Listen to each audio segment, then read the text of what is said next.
नमस्कार बंधुरा नतून एक भिडियोते आपनादेर प्रत्येके जानाई स्वागतम। এই মুহূর্তে আবহাওয়ার গুরুত্বপূর্ণ খবর। उत्तर पश्चिम बंगोपसागर संलग्न पश्चिम मध्य बंगोपसागरे तैरी हওয়া गभीर निम्नचापटी ओडिशा और छत्तीसगढ़ पेरिये फेर बाँक निल এবং বাঁক নিয়ে এই মুহূর্তে গতিপথ পরিবর্তন করলো জানিয়ে দিল কেন্দ্রীয় আবহাওয়া দপ্তর বা মৌসুম ভবন।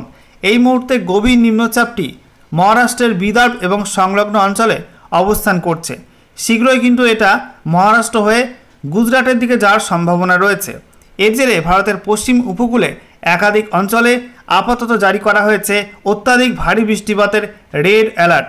তবে আমাদের পশ্চিমবঙ্গ কিন্তু এই নিম্নচাপের হাত থেকে অনেকটা রেহাই পেয়ে গেল এবং পুজোর মধ্যে কিন্তু আপাতত খুব একটা ভারী বৃষ্টির সম্ভাবনা নেই। মূলত হালকা থেকে মাঝারি ধরনের বৃষ্টিপাত হতে পারে, বিক্ষিপ্ত হবে বজ্রগর্ভ মেঘ থেকে। সেই সঙ্গে উপকূলবর্তী জেলাতে কোথাও কোথাও 30 থেকে 40 কিলোমিটার প্রতি ঘন্টা গতিবেগে দমকা ঝোড়ো হাওয়া থাকবে এবং বিক্ষিপ্ত হবে কয়েকটা জায়গাতে 40 থেকে 50 কিলোমিটার প্রতি ঘন্টা গতিবেগে ঝড়ের সম্ভাবনা থাকছে বজ্র মেঘ থেকে। অন্যদিকে উত্তরবঙ্গেও কিন্তু একই রকম বিক্ষিপ্ত বৃষ্টিপাত থাকবে, খুব বেশি ভারী বৃষ্টিপাতের সম্ভাবনা কিন্তু আপাতত উত্তরবঙ্গের জেলাগুলোতেও নেই। তবে অষ্টমী থেকে নবমীর মধ্যে বঙ্গোপসাগরের মধ্যে কিন্তু ফের একটা নতুন নিম্নচাপ তৈরি হয়ে যাবে এবং সেটা আন্দামান সাগর সংলগ্ন অঞ্চলে ঘূর্ণাবর্ত থেকে হবে। এই নতুন নিম্নচাপের জেরে দশমীর দিন থেকে বাংলায় দুর্যোগ শুরু হবে। দক্ষিণবঙ্গে এবং তার পরবর্তী সময় উত্তরবঙ্গে ভারী বৃষ্টি হবে 2 থেকে 3 দিন।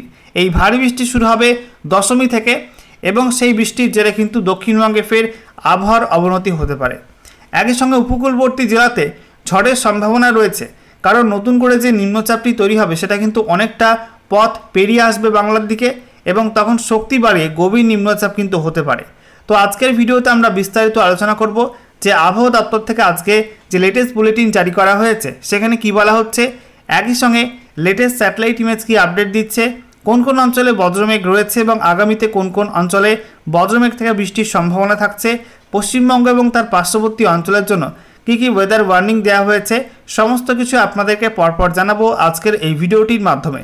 তো ভিডিওটি ভালো লাগলে এবং ইনফরমেটিভ বলে মনে হলে অবশ্যই আপনারা ভিডিওটি একটি করে লাইক করে দেবেন, অবশ্যই ভিডিওটি প্রচুর শেয়ার করবেন। সেই সঙ্গে নতুন দর্শক হয়ে থাকলে লেটেস্ট ভিডিওর আপডেট সর্বপ্রথমে পাওয়ার জন্য চ্যানেলটিকে সাবস্ক্রাইব করে নিয়ে পাশে থাকা বেল আইকনে ক্লিক করে অল নোটিফিকেশন অপশানটিকে অন করে রাখবেন।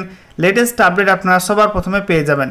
সেই সঙ্গে আমাদের ভিডিওটি আপনি এই মুহূর্তে কোন জেলা থেকে দেখছেন এবং সেই সঙ্গে আপনাদের জেলায় এই মুহূর্তে আবহাওয়া কেমন রয়েছে অবশ্যই কমেন্টে লিখতে ভুলবেন না।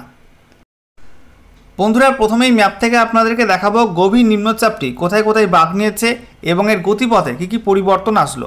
তো দেখতেই পাচ্ছেন বন্ধুরা, কেন্দ্রীয় আবহাওয়া দপ্তর বা মৌসুম ভবন থেকে এর গতিপথ শুরু থেকে কিন্তু প্রকাশ করা হচ্ছে। আমরা দেখতে পাচ্ছি ওড়িশার গোপালপুরের কাছে ল্যান্ডফল করেছিল গভীর নিম্নচাপ রূপে, অর্থাৎ দক্ষিণ ওড়িশা উপকূল সংলগ্ন উত্তর অন্ধ্রপ্রদেশ উপকূলের কাছে এটা ল্যান্ডফল করেছিল। তারপরে পশ্চিম দিকে এগিয়ে যায় এবং কিছু দূরত্ব অতিক্রম করার পরে মধ্য ওড়িশা দক্ষিণ ওড়িশার মধ্যভাগে এটা কিন্তু অবস্থান পরিবর্তন করে বাঁক নিয়ে এটা উত্তর পশ্চিম দিকে এগিয়ে যায়। তারপরে ছত্তিশগড়ের মধ্যে প্রবেশ করে, ছত্তিশগড়ের দক্ষিণ প্রান্তে এটা কিন্তু মধ্যভাগে আবার কিছুটা বাঁক নেয়, বাঁক নিয়ে বিদর্ভের দিকে এটা কিন্তু এগিয়ে যায় উত্তর পশ্চিম দিকে। এরপরে দেখুন বন্ধুরা, পরবর্তী যে গতিপথ প্রকাশ করা হয়েছে সেখানে বলা হচ্ছে যে বিদর্ভের মধ্যে কিন্তু এটা পৌঁছে আরও উত্তর পশ্চিম দিকে বাঁক নেওয়ার সম্ভাবনা ছিল। তবে এই জায়গায় কিন্তু আরও একটা টুইস্ট আসলো, বিদর্ভের মধ্যে ঢুকে পড়ে ফের আজকে সকালে বাঁক নিয়েছে গভীর নিম্নচাপ। দেখতে পাচ্ছেন বন্ধুরা, বিদর্ভের মধ্যে ঢুকে এটা কিন্তু উত্তর পশ্চিম বরাবর এগিয়ে যেত, অর্থাৎ দক্ষিণ পশ্চিম মধ্যপ্রদেশ হয়ে গুজরাটের দিকে যাওয়ার সম্ভাবনা ছিল। তবে আমরা দেখতে পাচ্ছি যে আজকে সকালে বাঁক নিয়েছে, এই যে এই অংশে আপনারা দেখতে পাচ্ছেন এই যে বাঁকটা নিয়েছে এবং বাঁক নিয়ে এবার সরাসরি পশ্চিম দিকে এগোচ্ছে, অর্থাৎ আমরা দেখতে পাচ্ছি মহারাষ্ট্রের উত্তর প্রান্ত এবং সংলগ্ন দক্ষিণ গুজরাটের মধ্যে দিয়ে কিন্তু এটা এগিয়ে যাবে আরব সাগরের দিকে, এমনটা জানাচ্ছে কেন্দ্রীয় আবহাওয়া দপ্তর বা মৌসুম ভবন। এবারে আমরা দেখে নেব যে লেটেস্ট বুলেটিন জারি করা হয়েছে সেখানে কি বলা হচ্ছে।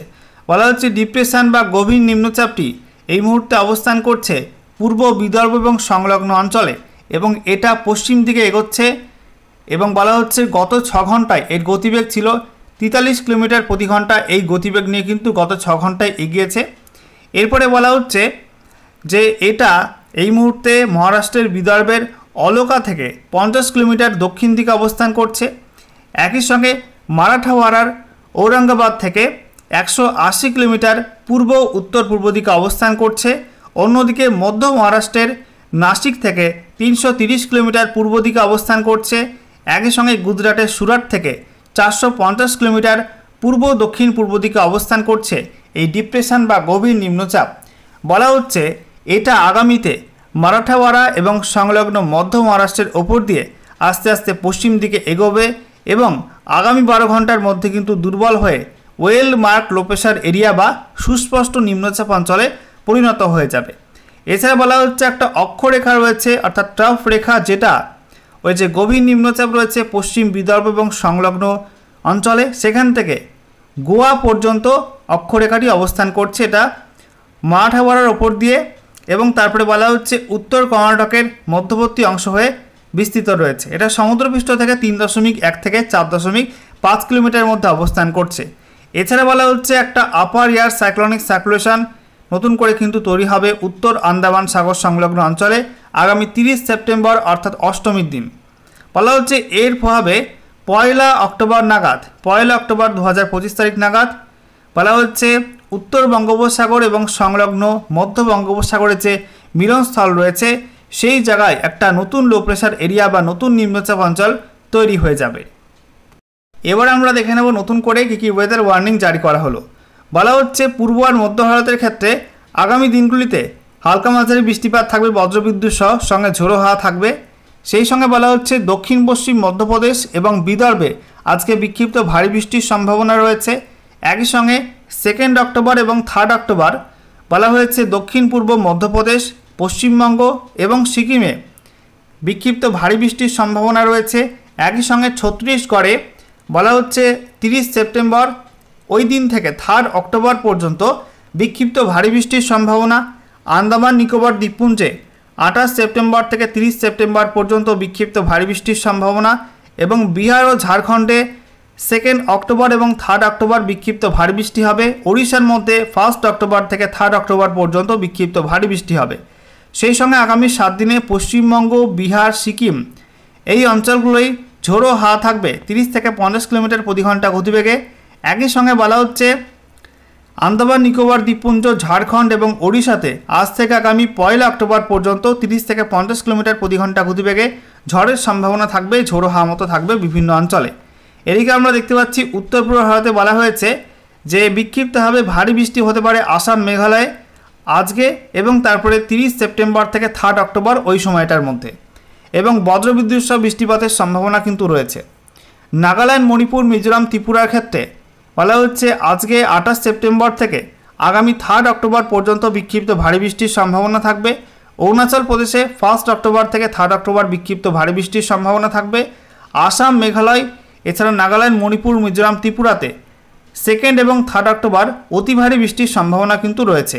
আমরা দেখে নেব আজকে এই মুহূর্তে লেটেস্ট স্যাটেলাইট ইমেজ কি আপডেট দিচ্ছে। এই মুহূর্তে আপনারা দেখতে পাচ্ছেন উত্তর পশ্চিম ভারত এবং উত্তর ভারত জুড়ে আবহাওয়া পরিষ্কার থাকলেও গভীর নিম্নচাপের জেরে মধ্য ভারত এবং পশ্চিম ভারতে প্রচণ্ড ভারী মেঘ রয়েছে। বিশেষ করে মহারাষ্ট্রের বিভিন্ন অঞ্চলে কিন্তু ব্যাপক মেঘ রয়েছে এবং বৃষ্টিপাত চলছে এবং ইতিমধ্যে রেড অ্যালার্ট জারি করা হয়েছে মহারাষ্ট্র এবং সংলগ্ন অঞ্চলগুলোতে অত্যাধিক ভারী বৃষ্টিপাতের রেড অ্যালার্ট থাকছে। আমরা দেখতে পাচ্ছি বঙ্গোপসাগর কিন্তু এখনও পরিষ্কার হয়নি, শীঘ্রই আরও একটা ঘূর্ণাবর্ত তৈরি হয়ে যাবে উত্তর আন্দামান সাগর এবং সংলগ্ন দক্ষিণ পূর্ব বঙ্গোপসাগরের কাছে।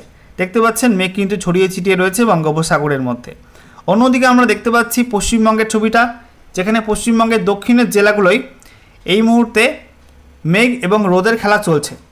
দেখতে পাচ্ছেন বন্ধুরা, নদিয়া, মুর্শিদাবাদ, বীরভূম, সেই সঙ্গে পশ্চিম বর্ধমান, পূর্ব বর্ধমান, হুগলি, হাওড়া, কলকাতা, উত্তর 24 পরগনা, দক্ষিণ 24 পরগনায় আবহাওয়া পরিষ্কার। তবে মেঘের পরিমাণ কিন্তু একটু বেশি রয়েছে পূর্ব মেদিনীপুর, পশ্চিম মেদিনীপুর, ঝাড়গ্রাম, বাঁকুড়া কিছু অংশ, পুরুলিয়া এই অংশে কিন্তু মেঘের পরিমাণ অর্থাৎ উড়ো মেঘের পরিমাণ একটু বেশি রয়েছে। এবং এই জেলাগুলিতে ওড়িশা এবং ঝাড়খণ্ড লাগোয়া যে জেলাগুলো আছে পশ্চিমবঙ্গের, সেখানে কিন্তু আজকে বৃষ্টিপাতের সম্ভাবনা একটু বেশি থাকবে। বিশেষ করে পূর্ব মেদিনীপুর, পশ্চিম মেদিনীপুর, ঝাড়গ্রাম, সেই সঙ্গে বাঁকুড়া, পুরুলিয়া, পশ্চিম বর্ধমান এই জেলাগুলোই বজ্রমেঘ সঞ্চারের সম্ভাবনা বেশি। দুপুরের পরপর এই জেলাগুলিতে আজও কিন্তু বজ্রমেঘ থেকে বৃষ্টিপাত হতে পারে 2-1 পশলা। সেই সঙ্গে জানিয়ে রাখি উত্তরবঙ্গের ছবি। উত্তরবঙ্গে আমরা দেখতে পাচ্ছি আবহাওয়া কিন্তু পরিষ্কার। মালদা, উত্তর দিনাজপুর, দক্ষিণ দিনাজপুরে আবহাওয়া পরিষ্কার। উত্তরবঙ্গে ওপরে আমরা দেখতে পাচ্ছি হালকা কিছু মেঘ রয়েছে দার্জিলিং কালিম্পংয়ে, তবে জলপাইগুড়ি আলিপুরদুয়ার কোচবিহার জুড়ে কিন্তু আবহাওয়া পরিষ্কার রয়েছে। এদিকে আমরা দেখতে পাচ্ছি উত্তর পূর্ব ভারতে কিন্তু আংশিক মেঘলা মতো রয়েছে এবং বেশিরভাগ অংশে কিন্তু আবহাওয়া মোটামুটি পরিষ্কার। ত্রিপুরার মধ্যেও হালকা হালকা উড়ো মেঘ রয়েছে, ভারী মেঘ কিন্তু এই মুহূর্তে নেই, তবে ত্রিপুরার মধ্যে কিন্তু দুপুরের পরে বজ্রমেঘ থেকে বৃষ্টির সম্ভাবনা রয়েছে। দেখতে পাচ্ছি বাংলাদেশের মধ্যে বিভিন্ন অংশেই আকাশ পরিষ্কার থাকলেও সকাল থেকে ঢাকার মধ্যে ভারী মেঘ রয়েছে এবং বজ্রবিদ্যুৎ সহ বৃষ্টিপাত হয়েছে বিভিন্ন অঞ্চলে। ঢাকা সহ নাগারপুর, সিরাজগঞ্জ, কাপাসিয়া, তারপরে আমরা দেখতে পাচ্ছি ভালুকা, এই সমস্ত অঞ্চলগুলো, টাঙ্গাইল, এই অঞ্চলগুলো কিন্তু বজ্রবিদ্যুৎ সহ বৃষ্টিপাত রেকর্ড হয়েছে। বাকি অংশে আমরা দেখতে পাচ্ছি কুমিল্লার মধ্যে, বরিশালের মধ্যে কিছু কিছু অংশে কিন্তু হালকা হালকা উড়ো মেঘ রয়েছে এবং ময়মনসিংহের মধ্যে কিন্তু হালকা হালকা উড়ো মেঘ ভেসে বেড়াচ্ছে। বন্ধুরা, এবারে ম্যাপ থেকে আপনাদেরকে দেখাবো পশ্চিমবঙ্গ এবং তার পার্শ্ববর্তী অঞ্চলগুলোর জন্য নতুন করে কী কী ওয়েদার ওয়ার্নিং দেওয়া হয়েছে এবং বৃষ্টিপাতের সম্ভাবনা কোন কোন অঞ্চলে কেমন কী থাকবে। তো বলা হচ্ছে আজকে 28 সেপ্টেম্বর 2025 আজকে পশ্চিমবঙ্গের উত্তর থেকে দক্ষিণ, পার্শ্ববর্তী বিহার, ঝাড়খণ্ড, ওড়িশার মধ্যে বিক্ষিপ্তভাবে বজ্রবিদ্যুৎ সহ বৃষ্টিপাতে হলুদ সতর্কবার্তা দেওয়া হয়েছে। একই সঙ্গে পশ্চিমবঙ্গের উপকূলবর্তী অঞ্চলে এবং ওড়িশার উপকূলবর্তী অঞ্চলে দু একটা জায়গায় বিক্ষিপ্তভাবে 40 থেকে 50 কিলোমিটার প্রতি ঘন্টা গতিবেগে ঝড়ের সম্ভাবনা থাকছে। এছাড়া বলা হচ্ছে উত্তর পূর্ব ভারতের মধ্যে আসাম, মেঘালয়, ত্রিপুরা, মণিপুর, মিজোরাম, নাগাল্যান্ডে বিক্ষিপ্ত ভারী বৃষ্টি হতে পারে। সঙ্গে উত্তর পূর্ব ভারতের প্রত্যেক রাজ্যের জন্য কিন্তু বিক্ষিপ্ত বজ্রবিদ্যুৎ সহ বৃষ্টিপাতে হলুদ সতর্কবার্তা দেওয়া হয়েছে। রেনফল ফোরকাস্টে বলা হচ্ছে পশ্চিমবঙ্গের দক্ষিণের জেলাগুলো, এছাড়া ত্রিপুরা, মণিপুর, মিজোরাম, নাগাল্যান্ডে ফেয়ারলি ওয়াইড স্প্রেড রেনের সম্ভাবনা থাকছে, অর্থাৎ ওই সমস্ত অঞ্চলের মধ্যে 51 থেকে 75% অঞ্চলে বৃষ্টিপাতের সম্ভাবনা থাকবে। তবে উত্তরবঙ্গে পার্শ্ববর্তী ঝাড়খণ্ড, ওড়িশা আর আসাম, মেঘালয় বৃষ্টিপাতের পরিসর কম থাকবে। ওই সমস্ত অঞ্চলগুলির মধ্যে 26 থেকে 50% অংশে কিন্তু বৃষ্টিপাতের সম্ভাবনা থাকবে। আর বিহারে এবং অরুণাচল প্রদেশে বৃষ্টিপাতের সম্ভাবনা কিন্তু আরও কম, অর্থাৎ স্ক্যাটার রেনফল নয়, আইসোলেটেড রেনফল হতে পারে ওই অংশে। এছাড়া দেখুন বন্ধুরা, গভীর নিম্নচাপটি যেহেতু পশ্চিম দিকে সরে গেছে, মহারাষ্ট্র এবং সংলগ্ন গুজরাটের দিকে সরছে, তার জেরে মহারাষ্ট্র এবং গুজরাটের বিভিন্ন অংশে কিন্তু অত্যাধিক ভারী বৃষ্টিপাতের রেড অ্যালার্ট জারি করা হয়েছে। এরপর আমরা দেখে নেব 29 সেপ্টেম্বর 2025 তারিখের জন্য কী কী আপডেট দেওয়া হয়েছে। বলা হচ্ছে 29 তারিখে পশ্চিমবঙ্গের উত্তর থেকে দক্ষিণ, পার্শ্ববর্তী বিহার, ঝাড়খণ্ড, ওড়িশা এবং উত্তর পূর্ব ভারতের প্রত্যেক রাজ্যে কিন্তু বিক্ষিপ্তভাবে বজ্রবিদ্যুৎ সহ বৃষ্টিপাতে হলুদ সতর্কবার্তা দেওয়া হয়েছে। তবে তারপর কিন্তু ঝড়ের সম্ভাবনা আর থাকছে না। একই সঙ্গে ভারী বৃষ্টির সম্ভাবনা কোথায় কোথায় রয়েছে, ত্রিপুরা, মণিপুর, মিজোরাম, নাগাল্যান্ডে বিক্ষিপ্ত ভারী বৃষ্টির সম্ভাবনা থাকছে। এদিকে আমরা দেখতে পাচ্ছি রেনফল ফোরকাস্টে বলা হচ্ছে 29 সেপ্টেম্বর থেকে কিন্তু আর ওয়াইড স্প্রেড রেন বা ফেয়ারলি ওয়াইড স্প্রেড রেন হবে না। পূর্ব এবং উত্তর পূর্ব ভারতে আমরা দেখতে পাচ্ছি পশ্চিমবঙ্গের উত্তর থেকে দক্ষিণ, পার্শ্ববর্তী বিহার, ঝাড়খণ্ড, ওড়িশা এবং গোটা উত্তর পূর্ব ভারতে কিন্তু বৃষ্টির পরিসর কমে যাবে। স্ক্যাটার রেনফল হতে পারে এই অঞ্চলে, অর্থাৎ 26 থেকে 50% অংশে শুধুমাত্র বৃষ্টিপাতের সম্ভাবনা থাকবে পশ্চিমবঙ্গের মধ্যে, পার্শ্ববর্তী বিহার, ঝাড়খণ্ড, ওড়িশার মধ্যে এবং গোটা উত্তর পূর্ব ভারতের মধ্যে।